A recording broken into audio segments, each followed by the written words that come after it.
नमस्कार मित्रांनो, सुस्वागतम. घरोघरी मातीच्या चुली या मालिकेच्या आजच्या भागामध्ये जानकी ही सगुणाला मदत व्हावी म्हणून ऋषिकेशने आणलेल्या काही सामानातून थोडासा स्वयंपाक बनवते.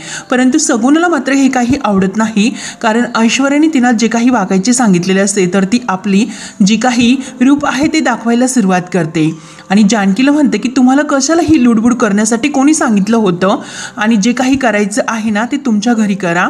तुम्हाला फक्त तुम्ही तुमचा मान राखा. कशासाठी तुम्ही तुमचा मान घालवतात, काय तर म्हणे पंचपक्वान बनवतात आणि खातात, लुडबुड सुद्धा करतात. आणि आपला पदर हा कमरेला खोसून तोऱ्यात बाहेर निघून जाते. ओवीला सुद्धा खूप राग येतो, जानकीला मात्र खूप वाईट वाटतं. तेव्हा ओवी ही आईला म्हणते की आई, अगं ही आंटी सुद्धा ऐश्वर्या आंटी सारखीच आहे ना, किती रागवते, किती बोलते. तेव्हा जानकी म्हणते की अगं ओवी बाळा तसं नाही, अगं बाळा तू लक्ष देऊ नकोस, तुला माहिती आहे ना त्या काकी चांगल्या आहेत म्हणून. तर हे बघ, तिचं सुद्धा बरोबरच आहे, आपण तिच्याच घरामध्ये आलो राहतो, मग तिला जे काही तिच्या घरातील काम आहे तिला केलेलं नाही आवडत. ठीक आहे, कशाला तू इतका लोड घेतेस. तेव्हा ओवी म्हणते की आई, अगं तू तर म्हणाली होती जेथे आपण राहतो तेथे घर बनतं. तेव्हा जानकी म्हणते की अगं घर फक्त वास्तू नसते, ते एक फिलिंग असतो, आपण जिथे राहतो ते घर बनतं हे जानकीला आठवतं. आणि त्या विचाराने तिला खरंच खूप वाईट वाटतं. तर ओवी जानकीला म्हणते सॉरी आई, कारण जानकी नाराज झालेली असते हे ओवीला कळतं. ठीक आहे अगं, त्यात तुझा काही दोष नाही, वेळच अशी येते, परत ते जाऊन दे असे जानकी ओवीला सांग. आणि ओवी जा, तू बाहेर जाऊन खेळ, जा जा. तेव्हा ओवी म्हणते की आई नको, अगं मला दिवाळीमध्ये दारात रांगोळी काढायची, पण आई ही काकी रांगोळी काढून देईल का. जानकी ओवीच्या चेहऱ्यावरून प्रेमाचा हात फिरवते आणि तेव्हा ओवी म्हणते की आई, अगं मला घरची आठवण येते. आणि ती जानकीला घट्ट मिठी मारते. घरच्या सगळ्यांची खरंच खूप आठवण येते. आई बघ ना ग, मला सर्व काही आठवते की दिवाळी आल्यानंतर आपली किती धांदल उडायची. बाबा माझ्यासाठी खूप काही गिफ्ट घेऊन यायचे, कपडे आणायचे, फटाके खूप काही घेऊन यायचे, आपण किती मज्जा करायचो. अगं तू साडी नेसायची आणि मी सुद्धा कपडे घालून तयार व्हायचे, आणि आपण किती घरभर मस्त एन्जॉय करून फटाके फोडायचो. आणि आपलं घर बघ ना ग, किती लाईटनी मस्तपैकी सजलेलं असायचं, आपण किती मिठाई स्वीट सुद्धा घेऊन यायचं, आणि तेव्हा खरंच खूप मज्जा यायची. पण आई, यावर्षी बाबा कधी घेऊन येणार ग हे सर्व.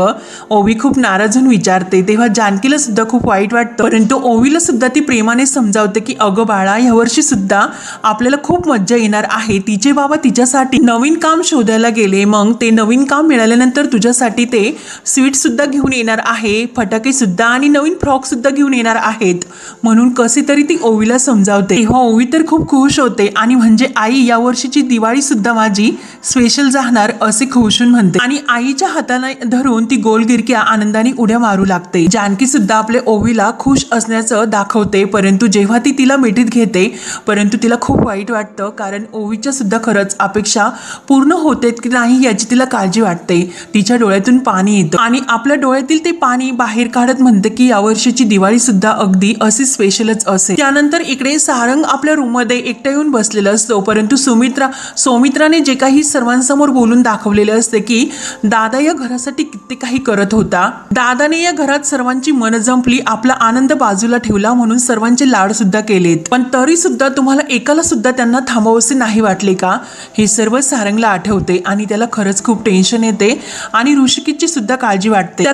सौमित्राचेच बोलणे आठवते की या घराचा वारसा पुढे नेणारा आपला ऋषिकेश दादाच होता, म्हणून सारंगला ऋषिकेशच्या आठवणीने खूप बेचैन होते, आणि तो असा स्तब्ध बसलेला असतो. तेवढ्यात ऐश्वर्या मात्र नाटकी त्याच्यासाठी चहा आणि नाश्ता घेऊन येते, आणि खुशून ती सारंगला गुड मॉर्निंग करते. अहो चहा मी तुमच्यासाठी स्वतः बनवला, स्पेशल असा आलं घातलेला. तर सारंग तर खुशच होत. ऐश्वर्या विचारते की बिस्किट देऊ का, तेव्हा सारंग नाही म्हणतो. तर ऐश्वर्या म्हणते की ठीक आहे, नंतर खा. सारंग चहा पिऊन म्हणतो की खरंच खूप मस्त झाला, थँक्यू. तेव्हा ऐश्वर्या तर खुश होण्याचे नाटक तर तिचे चालूच असतं, कारण सारंगला आणखीन तिच्या ताब्यात तिला घ्यायचं असतं. तेव्हा ऐश्वर्या सारंगला म्हणते की सारंग, अहो मला तुमच्याशी थोडंसं बोलायचं होतं. तेव्हा सारंग म्हणतो की ऐश्वर्या, खरं तर मलाच तुमच्याशी बोलायचं होतं. सारंग म्हणणार की ऐश्वर्या, खरंच मला खूप वाईट वाटतं, परत ऐश्वर्या सुद्धा म्हणून जाते ती मला तर खरंच खूप बरं वाटतं. तेव्हा सारंग म्हणतो की काय ऐश्वर्या अहो तुम्हाला बरं तरी कसं वाटतं, कारण मला तर खुश नसल्यासारखं वाटतं. तेव्हा ऐश्वर्या म्हणते की का तुम्हाला असं वाटतंय, का तुम्ही खुश नाहीत? अहो आपल्या घरातील वाईट माणसं घराच्या बाहेर गेलीत, आपल्या घरातील त्यांच्या जाण्याने निगेटिव्ह ऊर्जा बाहेर गेली आणि निगेटिव्हिटी बाहेर गेल्यानंतर का तुम्हाला अशी घुसमट होते, का बरं वाटत नाही? अहो जी माणसं नानांच्या जीवावर उठली होती, ज्या माणसांनी आईंना इतका त्रास दिला, नानांची अशी अवस्था केली, तीच माणसं वाईट माणसं या घरातून बाहेर गेली. अहो सख्यांचं इतकं प्रेम मिळून सुद्धा सावत्रपणानं विसरलेली माणसं या घराच्या बाहेर गेली, मग का मला बरं नाही वाटणार हो? तेव्हा सारंग म्हणतो की ऐश्वर्या अहो जेव्हा तुम्ही हे सर्व काही बोलता तेव्हा सर्व काही अगदी बरोबर वाटतं, पण जेव्हा सौमित्र दादा आपल्याला बोलत होता तेव्हा मला असे वाटत होते की आपलंच काहीतरी चुकलं. तेव्हा ऐश्वर्या सारंगजवळ येऊन म्हणजे बसते आणि सारंगला समजवण्याचा प्रयत्न करते की सारंग अहो आपण बराच काळ खोट्याला खरं मानत होतो. मला हे सुद्धा मान्य आहे की जानकी वहिनी आणि ऋषिकेश दादा अगोदर खूप चांगले होते, पण सारंग जेव्हापासून मी या घरात आले तेव्हापासून तर त्यांची नियतच बिघडत गेली. म्हणजे एक स्मार्ट आणि हुशार मुलगी जेव्हापासून या घरात आली तेव्हापासून त्या खूप जलस्वी फील झाल्यात.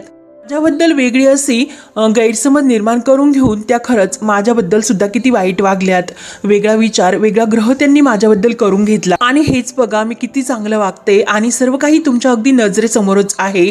आई सुद्धा माझे किती कौतुक करतात आणि हे सर्व मात्र त्या जानकी बहिणींना सहन झालं नाही आणि ते सर्व बघून त्या असं पेटून उठल्या. म्हणजे त्यांना असं वाटत होतं की त्यांनाच फक्त प्रेम करता येतं आणि त्यांचंच आईवर इतकं प्रेम आहे आणि त्यांनाच माणसं जपता येतात असं फक्त त्यांना वाटत होतं. पण सारंग अहो तसे नाही आणि सारंगचा हात हातामध्ये घेते की सारंग अहो आपल्याला सुद्धा त्यांच्यासारखी वागता येते, आपल्याला सुद्धा प्रेम करता येतं आणि आपल्याला सुद्धा जीव लावता येतं. अहो मला सुद्धा मन जपता येतात, सर्वांची प्रेम जिंकता येतं. आणि हे सर्व बघून ते दोघे सुद्धा बिथरले, त्यांना ते सहन झाले नाही. आणि एक अशी गोष्ट नाही असे अनेक गोष्टी आहेत की यावरून सर्व काही वाढतच गेले. हळूहळू सर्व गोष्टी असे वाढतच गेल्या आणि घाव मात्र त्यांच्या त्या मृत्यूपत्राने घातला त्यांच्या त्या चांगुलपणावर. सोज्वळ अशा म्हणजे जे काही त्यांच्या मनामध्ये होते शेवटी ते त्या आपल्याला कळालेच. आणि कसे आहे की सारंग अहो माणसांना तर माणसंच राहून द्यायचं असतं, तुम्ही तर त्यांना देव मानून बसलात आणि तुम्ही असं केल्याने सर्व काही घोळ अगदी होऊन बसला. अहो माणसं चुकतात पण देव मात्र कधीही चुकत नसतो आणि ती माणसं चुकलीत वाईट वागलेत हे तुम्हाला मान्यच करायचे नाही. तेव्हा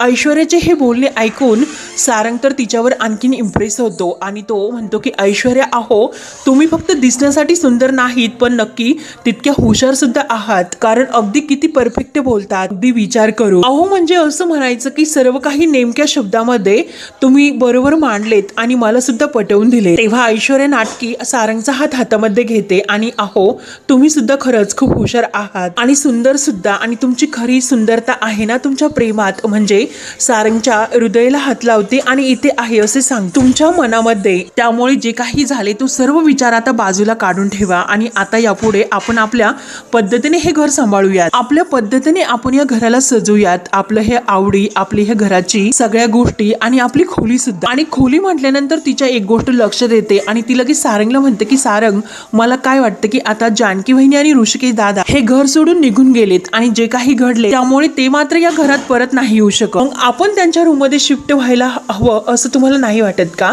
तेव्हा सारंग म्हणतो की का? तेव्हा ऐश्वर्या म्हणते की अहो काका आणि सारंगच्या चेहऱ्याला प्रेमाचा हात लावते आणि आपण नाही का येथे राजा राणी, मग आपला सुद्धा रंगमहल असायला नको का? तेव्हा सारंग तर इतका खुश होतो आणि लगेच नंदी बैलासारखं हो हो करतो आणि लगेच तो तयारच असतो की गुलाबला मदतीला घेतो आणि आपलं सामान लगेच त्या रूम मध्ये शिफ्ट सुद्धा करतो. म्हणून लगेच तयारीला सुद्धा लागायला म्हणजे उठतो. परंतु ऐश्वर्या म्हणते की नाही हो सारंग इतक्या लवकर नाही, अहो इतकी घाई करू नका आणि डायरेक्ट आता जरी तुम्ही तिकडे गेला आईंना बोलायला गेले आणि काही तयारी सुरू केली तर ते चुकीचे होईल. म्हणजे आईंना सुद्धा असे वाटेल आणि बाकीच्या सर्वांना सुद्धा असे वाटेल की आपल्या मनात असे आहे की जानकी वहिनी आणि ऋषिकेश दादा घराच्या केव्हा बाहेर जातील आणि सर्व काही आपल्याला लवकर कधी भेटेल याचीच आपण वाट बघत होतो, असा ग्रह आपल्याबद्दल सर्वांच्या मनात निर्माण होईल. तेव्हा ऐश्वर्याची ती चालाकी बघून सारंग तर आणखीन खुश होतो आणि खुशून म्हणतो अहो ऐश्वर्या कसे काय सुचते हो तुम्हाला हे सर्व बोलायला, कमालच आहे तुमची. मग ठीक आहे तुम्हीच आईंशी या विषयावर बोलून घ्या. तेव्हा ऐश्वर्या म्हणते की काय मी नाही, अहो तुम्ही जा. तेव्हा सारंग म्हणतो मी आणि सारंग लगेच आईशी बोलायला तयार होतो. ऐश्वर्या म्हणते, अहो तुम्ही व्यवस्थित आईशी बोलता, अगोदर आईकडे लक्ष द्या की आई कोणत्या मनस्थितीत आहे, कारण हे जे काही घडले ना त्यामुळे आई तर खूप टेन्शन मध्ये असतील. अगोदर त्या सर्वांचा अंदाज घ्या की आई कोणत्या मनस्थितीत आहे, मग त्या सर्वांचा अंदाज घेतल्यानंतरच तुम्ही आईशी हा विषय काढा आणि हवं तर आपण दोघे मिळून आईशी बोलूयात. पण मात्र जानकी वहिनी आणि ऋषिकेश दादांची खोली आपल्याला मिळूनच घेऊ. तेव्हा सारंग म्हणतो की हो हो. तर ऐश्वर्या लगेच हसून म्हणते की अहो चहा द्या इकडे, मी गरम करून आणते. तेव्हा सारंग तर ते ऐश्वर्यावर इतका फिदा होतो, नाही हो तुम्ही आणलात ना माझ्यासाठी चहा, तर मला गार चहा सुद्धा चालेल. आणि अगदी तो म्हणजे खुशून तो चहा घेतो, कारण ऐश्वर्याच्या बोलण्यामध्ये तो पक्का गुंतलेला असतो.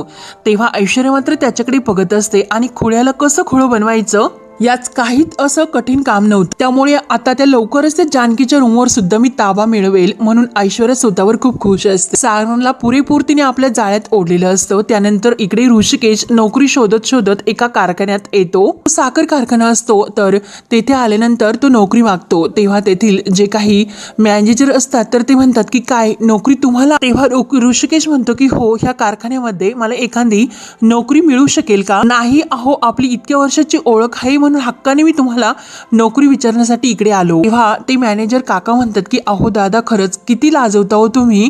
नाही म्हणजे आपले जुने संबंध तर आहेत, पण नोकरी मी कशी काय देऊ. तेव्हा ऋषिकेश म्हणतो की अहो प्लीज समजून घ्या, या नोकरीची खरंच मला खूप गरज आहे. अत्यंत हालाकीची परिस्थिती माझ्यावर आलेली आहे. एकतर दिवाळी सुद्धा तोंडावर आली, त्यामुळे प्लीज तुम्ही नाही म्हणू नका. खूप आशेने मी नोकरी म्हणजे साठी तुमच्याकडे आलो. तुमच्या समोर नोकरीसाठी मी हात सुद्धा जोडतो. तेव्हा ऋषिकेश त्यांच्या समोर हात सुद्धा जोडतो, विनवण्या करतो. तुम्ही सांगाल ते काम करण्याची माझी तयारी आहे. तेव्हा ते काका म्हणतात की अहो दादा, तुम्हाला हात जोडण्याची काही गरज नाही. अहो दादा, खरं तर माझेच हात पूर्णपणे बांधलेले आहेत. तुमच्याबद्दल गावात जे काही बोललं जातं त्यामुळे मला ही नोकरी नाही देता येत. तेव्हा ऋषिकेश म्हणतो की नाही हो, ते सर्व खोटं आहे, तुम्ही त्यावर विश्वास ठेवू नका. तेव्हा ते दादा म्हणतात की अहो दादा, तुमच्यावर विश्वास आहे, परंतु आम्हाला सुद्धा धमकी दिलेली आहे की जर तुम्हाला मुळशीमध्ये कोणी नोकरी दिली तर मग आमच्या जीवाचं काही खरं नाही. ते ऐकून ऋषिकेशला तर खूप मोठा धक्का बसतो. ऋषिकेश म्हणतो की काय धमकी आणि कोणी दिली. तेव्हा ते दादा म्हणतात की सयाजी पाटलाने. पण माफ करा दादा, मी लहान तोंडी मोठा घास घेतो, पण मी तुम्हाला एक सांगतो की तुम्ही त्यांच्या घरची मुलगी तुमच्या घरी सून करून घेतली,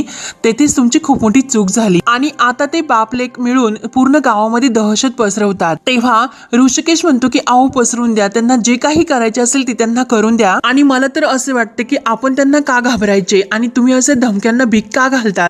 ते दादा म्हणतात की अहो तुम्ही प्लीज मला माणूस म्हणून समजून घ्या, मी सुद्धा एक बायका पोरांचा बाप आहे आणि असं कुटुंब भरलेलं गावात राहायचं तर काही सर्व सांभाळूनच घ्यावं लागतं. इच्छा नसताना रामराम ठोकावा लागतो. त्यामुळे प्लीज मला माफ करा, उगाच माझ्या मागे त्यांची कटकट नकोय. आणि हात जोडून म्हणतो की माफ करा, मी तुम्हाला ही नोकरी नाही देऊ शकत. तेव्हा ऋषिकेशला खूप वाईट वाटतं आणि रिकाम्या हाताने तो परत तेथून निघतो, अगदी थंड पावलांनी. तेव्हा इकडे ओवी ही शाळेतून घरी येते आणि शाळेतून घरी आल्यानंतर चार्जिंगला जो मोबाईल आईचा सुरू असतो तर तो काढते आणि लगेच आनंदाने उड्या मारत ती बाहेर येते आणि ऋषिकेशला फोन लावते. तेव्हा ऋषिकेश फोन घेतो तर ओवी विचारते की बाबा अहो तुम्ही कुठे आहात. तेव्हा ऋषिकेश म्हणतो की ओवी अगं बाहेर कामासाठी आलो. आणि काय झाले बाळा, सर्व काही ठीक तर आहे ना, तू कशासाठी फोन केला. तेव्हा ओवी खुशून म्हणते की बाबा अहो तुम्हाला माहिती आहे का, आज आम्ही शाळेमध्ये कंदील बनवला आणि असा शाळेमध्ये मधोमध टांगला आणि प्रत्येकाने आपण आलेल्या पंत्या सुद्धा हे लावल्या. आणि मग मला आतापासूनच वाटतंय की दिवाळी सुरू झाली म्हणून. खरंच बाबा किती मस्त वाटते ना, कपडे फराळ फटाके, खरंच किती सगळं मस्त मज्जा येईल. म्हणून ओवी खूपच खुश असते, कारण तिला हे माहिती नसतं की बाबांजवळ पैसे नाहीत, परंतु तिला पूर्ण आशा असते की बाबा माझ्यासाठी सर्व काही घेऊन येणार आहे, म्हणून ती खूप खुश असते. दिवाळीचं तिला एन्जॉय करायचं असतं. तेव्हा मात्र ऋषिकेश खूप नाराज असतो आणि तो ओवीला विचारतो की बाळा अगं